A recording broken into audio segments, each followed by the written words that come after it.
എല്ലാവർക്കും നമസ്കാരം. സുഹൃത്തുക്കളെ, സഹോദരന്മാരെ, പുതിയൊരു വീഡിയോ ആയിട്ട് ഇറങ്ങിയിരിക്കുന്നു. ഇന്ന് രാവിലെ ഒരു വീഡിയോ കാണാനിടയായി. പത്രസമ്മേളനം നടത്തുകയാണ് ഷോൺ ജോർജ്, BJPയുടെ കേരള സംസ്ഥാന വൈസ് പ്രസിഡൻ്റാണ്. ലവ് ജിഹാദുമായിട്ട് ബന്ധപ്പെട്ടാണ്, കോതമംഗലത്തെ സോന എന്ന പെൺകുട്ടി ആത്മഹത്യ ചെയ്തതുമായിട്ട് ബന്ധപ്പെട്ടാണ് അയാൾ ഈ പത്രസമ്മേളനം നടത്തുന്നത്. ഷോൺ ജോർജ് ആരാണ്? കേരള രാഷ്ട്രീയത്തിലെ നപുംസകം, വേസ്റ്റായ PC ജോർജിൻ്റെ മകൻ. PC ജോർജിന് BJPക്കാർ തന്നെ കൊടുക്കുന്ന ഫുൾ ഫോം എന്ന് പറയുന്നത് പരമചെറ്റയായ ജോർജ് എന്നാണ്. അപ്പോൾ പരമചെറ്റയായ ജോർജിൻ്റെ മകൻ ഷോൺ ജോർജ്, അവൻ തന്നെയാണ് സോന എന്ന പെൺകുട്ടിയുടെ ആത്മഹത്യക്ക് പുതിയ മാനം നൽകുന്നത്.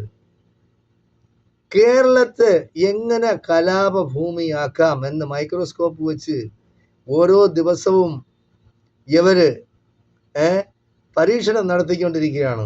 അതിൻ്റെ ഏറ്റവും വലിയ ഉദാഹരണമാണ് ഇപ്പോൾ സോന എന്ന പെൺകുട്ടി ആത്മഹത്യ ചെയ്തത്. റമീസ് എന്ന് പറയുന്ന അവൻ ഈ സോനയും ഒന്നിച്ച് കോളേജിൽ പഠിച്ചിരുന്നു. അവർ തമ്മിൽ പ്രേമബദ്ധരായി. ശരി, അവൻ 4-5 നാർക്കോട്ടിക് കേസിൽ പ്രതിയായിട്ടുള്ള വ്യക്തിയാണ്. ഇമ്മോറൽ ട്രാഫിക്കിന് അവൻ പോലീസ് സ്റ്റേഷനിൽ അകത്തായിട്ടുണ്ട്. അപ്പോൾ അവനെ തന്നെ കെട്ടു എന്നും പറഞ്ഞൊരു പെണ്ണ് ഇറങ്ങി പുറപ്പെട്ടാൽ അതിനാരാണ് കുറ്റക്കാരൻ? പറയണം. കേരള സമൂഹത്തോട് പറയാനുള്ള ബാധ്യത ഈ ചെറ്റകൾക്കുണ്ട്. വെറുതെ ഇരുന്ന് പത്രസമ്മേളനം നടത്തിയിട്ട് കാര്യമില്ല. അങ്ങനെയുള്ള ഒരു ചെറ്റയായ റമീസ് എന്ന് പറയുന്ന വൃത്തികെട്ടവൻ നാട്ടില് അലഞ്ഞു നടക്കുന്ന അവനെ പ്രേമിക്കാനായിട്ട് പോകുന്നതിന് ഈ വീട്ടിൽ പെൺകുട്ടിക്ക് സ്നേഹവും വാത്സല്യവും കിട്ടാത്തത് കൊണ്ടല്ലേ? അതിന് കുറ്റമാരാണ്? മാതാപിതാക്കളാണ് കുറ്റക്കാർ. അവരാദ്യമേ പഠിപ്പിച്ചു വിടണം. മക്കളാ, നിങ്ങൾ പ്രേമിക്കുന്നെങ്കിൽ സ്വന്തം സമുദായത്തിൽപ്പെട്ട ആൺകുട്ടികളെ പ്രേമിക്കണം. എന്തിന് അന്യ സമുദായത്തിൽപ്പെട്ട ആൺകുട്ടികളെ പ്രേമിച്ച് ആ സമുദായത്തെ മൊത്തത്തിൽ താറടിച്ച് കാണിക്കാൻ ശ്രമിക്കുന്നത് നിങ്ങൾ? ആൺകുട്ടികളാവുമ്പോൾ അല്ലെങ്കിൽ പെൺകുട്ടികളാവുമ്പോൾ അവരെ കൗമാര പ്രായത്തിൽ ആരെങ്കിലുമായിട്ടൊക്കെ ഇഷ്ടം തോന്നും. ചിലർ അവരുടെ ബാക്കിൽ നടക്കും. ചിലർ ആ ക്യാമ്പസ് വിടുമ്പോൾ തന്നെ അതങ്ങനെ പ്രണയം ഇല്ലാതാവുകയും ചെയ്യും. ചിലർ അസ്ഥി പിടിച്ച പ്രേമമുള്ളവർ പിന്നീട് വിവാഹത്തിന് ആയിട്ട് പുറപ്പെടുകയും ചെയ്യും. അപ്പോൾ ചിലർ വീട്ടുകാർ സമ്മതിച്ച് തന്നെ വിവാഹം നടത്തി കൊടുക്കും. ചിലർ വീട്ടുകാർ സമ്മതിക്കാതെ അവർ പോയി രജിസ്റ്റർ വിവാഹം കഴിക്കും. അതിനെ ഈ ലവ് ജിഹാദ് എന്നും മറ്റും പറഞ്ഞ് വൃത്തികെട്ട ഈ സമ്പ്രദായം ഈ കേരളത്തിൽ നടക്കില്ല.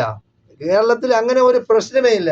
കേരളത്തിൽ ഒന്നല്ല, ലോകത്ത് എവിടെയും ലവ് ജിഹാദ് എന്ന് പറയുന്ന ഒരു പരിപാടിയൊന്നുമില്ല. അതൊന്നും യഥാർത്ഥ മുസ്ലിമിനെ സംബന്ധിച്ചിടത്തോളം അന്യ സ്ത്രീകളെ വശീകരിച്ചു കൊണ്ടുവന്ന് മതപരിവർത്തനം നടത്തി അവൻ എന്ത് കിട്ടുമെന്നാണ് നിങ്ങൾ പറയുന്നത്? അത് അവജ്ഞയോടുകൂടി മാത്രമേ കേരള സമൂഹം കണക്കാക്കൂ. അവർക്കറിയാം എന്താണ് ഇവിടെ നടക്കുന്നത്. നിങ്ങൾക്കറിയാമല്ലോ. കുറച്ച് കൂടുതൽ നാളൊന്നും ആയിട്ടില്ല, 1 വർഷത്തിനകമേ ആയുള്ളൂ. കൊല്ലത്തുള്ള ഒരു മുസ്ലിം പെൺകുട്ടി ഇടുക്കിയിലുള്ള ഒരു എഞ്ചിനീയറിംഗ് കോളേജിൽ ചേർന്ന് 3 മാസത്തെ പരിചയമുള്ള ഒരു ക്രിസ്ത്യൻ ചെറുക്കൻ അവൻ കൊണ്ടുപോയി വെള്ളത്തിൽ മുക്കി കൊന്ന്. ആരും ഒരു മുസ്ലിമും ഒരു ചാനലിലും ചർച്ച ചെയ്തില്ല ഈ വിഷയങ്ങളൊന്നും. എന്തിന് ചർച്ച ചെയ്യണം? അത് കൗമാര പ്രായത്തിൽ കോളേജിൽ പഠിക്കുന്ന പിള്ളേർ തമ്മിൽ എന്തോ പ്രേമമായി. വിളിച്ച് പറയാണ് വെള്ളിയാഴ്ച ഇടുന്നത്, ഞങ്ങളെ കോളേജ് അടച്ചിരിക്കുകയാണ്, ഞാൻ വരെയാണ് വീട്ടിലോട്ട് എന്നും പറഞ്ഞിട്ട് ബസ്സിൽ സീറ്റ് ബുക്ക് ചെയ്ത് വെച്ച പെൺകുട്ടിയാ വിളിച്ചു കൊണ്ടുപോയ ഒരു ക്രിസ്ത്യൻ പയ്യൻ. അപ്പോൾ അത് എന്ത് ജിഹാദാണ്? അതിന് ജിഹാദൊന്നും ഇല്ലേ? അപ്പോൾ എത്രയോ പെൺകുട്ടികളാ, മുസ്ലിം പെൺകുട്ടികളാ, ക്രിസ്ത്യൻ ആയാലും ഹിന്ദു ആയാലും ഇങ്ങനെ വിവാഹം കഴിച്ചു കൊണ്ടുപോകുന്നു. അതായത് കുട്ടികളുള്ള തള്ളമാരെ വരെ വിവാഹം കഴിച്ചു കൊണ്ടുപോകണം, അടിച്ചു മാറ്റി കൊണ്ടുപോകുന്നു. അതിനൊന്നും മുസ്ലിങ്ങൾ ചർച്ച ചെയ്യുന്നില്ലല്ലോ. എന്തിനാ? അതിൻ്റെ ആവശ്യമില്ല. അത് അവർക്കറിയാം. അത് ഏതോ വൃത്തികെട്ട മനസ്സുള്ള പെൺകുട്ടിയോ അല്ലെങ്കിൽ വൃത്തികെട്ട മനസ്സുള്ള ഒരുത്തൻ്റെ കൂടെ പോകാനായിട്ട് അവരുടെ ആരും നിർബന്ധിച്ചില്ലല്ലോ. അവരുടെ ഇഷ്ടപ്രകാരം പോയതല്ലേ. അതിന് ആരെ കുറ്റം പറയണം? ഒരു സമുദായത്തിനെ കുറ്റം പറയുന്നത് അതാണ് അതിൻ്റെ ശരി? അതല്ല. അപ്പോൾ നമ്മൾ മനസ്സിലാക്കാനുള്ളത്, പിള്ളേര് അതായത് കൗമാരപ്രായത്തിൽ കോളേജിലോ അല്ലെങ്കിൽ വേറെ ഏതെങ്കിലും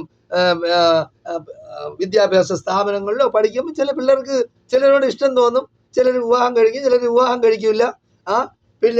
അതായത് ദീനിയായ, അതായത് ഇസ്ലാമിന്റെ നിയമം അനുസരിച്ച് ജീവിക്കുന്ന ഒരാളും ഈ വൃത്തികെട്ട പരിപാടി കാണിക്കില്ല. അതൊന്നും ഇസ്ലാം എന്ന് പറഞ്ഞ് ഞങ്ങളെ ആക്ഷേപിക്കാനായിട്ട് നടക്കരുത്. അതായത് ഇപ്പോൾ ഷോൺ ജോർജ് വിവാഹം കഴിച്ചത് ആരെയാണ്? ജഗദീഷ് ശ്രീകുമാറിന്റെ മകളെയാണ് വിവാഹം കഴിച്ചത്. എന്നിട്ട് എന്ത് ചെയ്തു? ആ മതം ജഗദീഷ് ശ്രീകുമാർ എന്ത് മതത്തിലുള്ള ആളാണ്? ഹിന്ദു മതത്തിൽ വിശ്വസിക്കുന്ന ആളാണ്. ഹിന്ദു മതം എന്ന് പറയുന്ന ഒരു മതമില്ല, അതൊരു സംസ്കാരമാണ്. അത് പിന്നെ മതമാക്കി, ഓക്കെ, കുഴപ്പമില്ല, നിങ്ങൾ മതം ഹിന്ദു മതത്തിലുള്ളവരാ. പിന്നെ വിവാഹം കഴിച്ചു ഷോൺ ജോർജ്. ഒന്നുമല്ലെങ്കിലും ഒരു രാഷ്ട്രീയക്കാരനല്ലേ അവൻ എന്തുകൊണ്ട് പാർവതി എന്നുള്ള പേര് മാറ്റി ക്രിസ്ത്യൻ പേരാക്കി പിന്നെ മാമോദിസ കുട്ടിയെ മുക്കിയത് എന്തിനാണ്? അതേ സമുദായത്തിൽ നിലനിർത്തിക്കൊണ്ട് വിവാഹം കഴിക്കാൻ പാടില്ലായിരുന്ന, അങ്ങനെ ജീവിച്ചുകൂടായിരുന്ന? എന്തുകൊണ്ട് ചെയ്തു അങ്ങനെ? അപ്പോൾ നിങ്ങൾക്ക് എന്ത് വൃത്തികേട് കാണിക്കാം, ബാക്കിയുള്ളവർക്ക് കാണിക്കാൻ പാടില്ല. അത് തെമ്മാടിത്തരമാണ്. അത് വൃത്തികെട്ട മനസ്സുള്ള ആളുകൾക്ക് അങ്ങനെ ചിന്തിക്കാൻ കഴിയുള്ളൂ. ഞാൻ പറയുന്നത്, അതായത് നിങ്ങൾ നിയമം ഉണ്ടാക്കണം, കേരളത്തിൽ നിയമം ഉണ്ടാക്കണം, അല്ലെങ്കിൽ ഇന്ത്യയിൽ നിയമം ഉണ്ടാക്കണം. അത് ഈ ക്രിസ്ത്യാനിക്കേ കൊള്ളുള്ളൂ, മുസ്ലിങ്ങൾക്ക് കൊള്ളയൊന്നുമില്ല. മുസ്ലിങ്ങൾക്ക് ഇവിടെ ആളുകളെ പ്രേമിച്ചോ അല്ലെങ്കിൽ വശീകരിച്ചോ അല്ലെങ്കിൽ നാർക്കോട്ടിക്സ് ജിഹാദ് കൊടുത്തോ ഇവിടെ ഇസ്ലാം സമൂഹത്തിലെ ആളിനെ കൂട്ടേണ്ട കാര്യമില്ല. നിങ്ങൾ ആദ്യം മനസ്സിലാക്കാനുള്ള ഒരു കാര്യം, ലോകത്ത് ഏറ്റവും കൂടുതൽ വളർന്നുകൊണ്ടിരിക്കുന്ന മതം എന്ന് പറയുന്നത് ഇസ്ലാമാണ്. ഇസ്ലാം എന്തുകൊണ്ട് വളരുന്നു? നിങ്ങൾ ഭൂതക്കണ്ണാടി വെച്ചൊന്നും നോക്കേണ്ട കാര്യമില്ല, അതിനെപ്പറ്റി പഠിക്കണം ആദ്യം. ചന്ദ്രനിൽ ആദ്യമായിട്ട് കാലുകുത്തിയ മനുഷ്യൻ ആരാണെന്ന് നിങ്ങൾ അന്വേഷിക്കണം. ക്രിസ്ത്യാനിയായ നീൽ ആംസ്ട്രോങ് ആണ്. ആ മനുഷ്യൻ ഇസ്ലാം മതം സ്വീകരിച്ചു. എന്ത് ജിഹാദാണ് അത്? ലവ് ജിഹാദ് ആയിരുന്നോ അതോ നാർക്കോട്ടിക് ജിഹാദ് ആയിരുന്നോ? പഠിക്കണം. ക്രിസ്ത്യൻ മത മേലധ്യക്ഷന്മാരും അല്ലെങ്കിൽ സീറോ മലബാർ മഹാസഭക്കാരും ഇവരൊക്കെ ഇത് ആലോചിച്ച് അതിനെപ്പറ്റി പഠിക്കുക.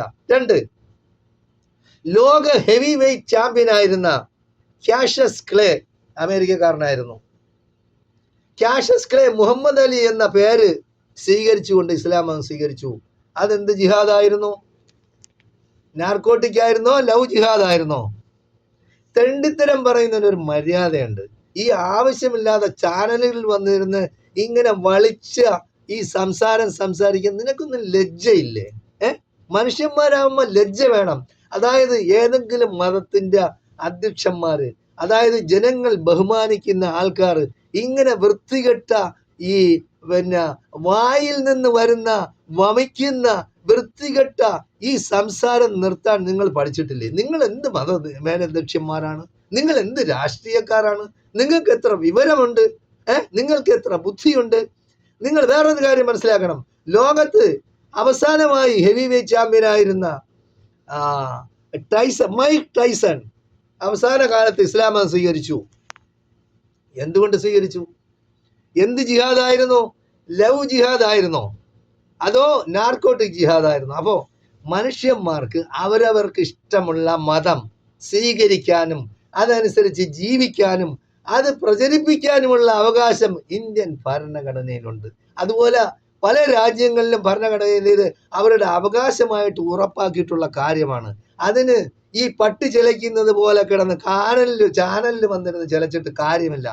ആദ്യം എനിക്ക് ഷോൺ ജോർജിനോട് പറയാനുള്ളത്, നിനക്ക് കഴിയുമെങ്കിൽ നീ ആ ചെറ്റ PC ജോർജിന്റെ മകനാണെങ്കിൽ നീ ആദ്യം ചെയ്യേണ്ടത്, നിന്റെ തന്ത PC ജോർജ് ആണെങ്കിൽ നീ ആദ്യം ചെയ്യേണ്ടത്, നീ ആ പാർവതി എന്ന പെൺകുട്ടിക്ക് പഴയ പേര് കൊടുത്തിട്ട് ആ ഹിന്ദു മതത്തില് ഘർവാപ്പസിയാക്ക്.